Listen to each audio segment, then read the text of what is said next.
Here's a step-by-step departure process from Manila to Da Nang, Vietnam. As I always say, make sure to be at the airport 3 to 4 hours before your flight, better early than rushed.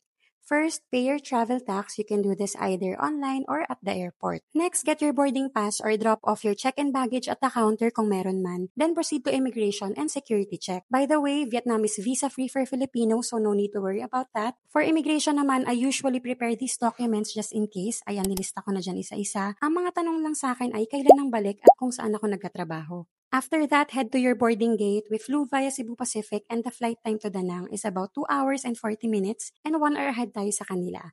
Dahil matagal-tagal ang flight, nag-pre-order kami ng beef adobo rice. In fairness, masarap ha. Upon arrival in Da Nang, na-amaze ako sa airport nila kasi ang ganda. We went through immigration and pick up our luggage at the carousel. Since 9 p.m. na kami nakarating, we bought a SIM card at the counters for around 500 pesos, good for 7 days, unlimited data. Tip lang guys, get Viettel SIM card. Bumili kasi yung friend ko ng Vinaphone SIM and mahina yung data. For cash withdrawal, most people recommend using TP or VP Bank ATMs pero wala kaming mahanap kaya nag-withdraw na lang kami sa HSBC. Sa labas lang to ng arrival.